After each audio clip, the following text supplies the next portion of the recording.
তো বন্ধুরা, আবারও ইন্ডিয়ার সঙ্গে পাকিস্তানের ম্যাচ হতে চলেছে এবং সেটাতে বৈভব সূর্যবংশী, সেই 14 বছরের ছেলে যে বিধ্বংসী ভাবে খেলে এবং বোলারদের ঘাম ছুটিয়ে দেয়, সে সিলেক্ট হয়ে গেছে। সে সেই ম্যাচে ইন্ডিয়ার সঙ্গে পাকিস্তানের সে প্রথম খেলবে সেই ম্যাচ। আবার একটি টুর্নামেন্ট হতে চলেছে যেটা এশিয়া কাপ রাইজিং স্টার 2025, সেটাতে 8টা টিম সিলেক্ট করা হয়েছে এবং 4টা টিমকে গ্রুপ এ গ্রুপ বি দুটি স্টেজে ভাগ করা হয়েছে। সেই টুর্নামেন্টটি 14 তারিখে শুরু হবে এবং 23 তারিখে তার ফাইনাল আছে এবং 16 তারিখে আছে ইন্ডিয়ার সঙ্গে পাকিস্তান। সেই ম্যাচে বৈভব সূর্যবংশী খেলবে। তো এই বৈভব সূর্যবংশীর জন্য ওই এশিয়া কাপটি ভাইরাল হতে চলেছে, কারণ বৈভব সূর্যবংশীকে সেই ম্যাচে খেলার জন্য সবাই দেখতে পারে।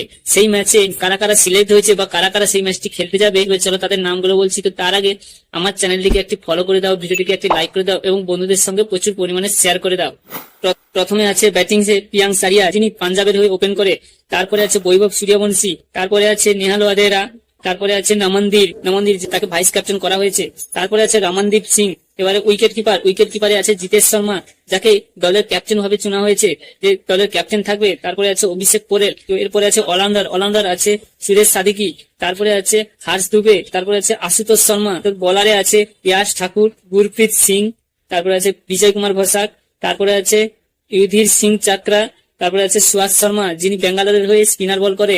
তো এই ম্যাচটি কোন কোন চ্যানেলে লাইভ দেবে সেটা জানার জন্য আমার এই ভিডিওটিকে আপনি আজকে ফলো করে রাখুন এবং ভিডিওটিকে একটি লাইক করে রাখুন, এবং নেক্সট ভিডিওতে আমি বলবো কোন চ্যানেলে লাইভ আসবে।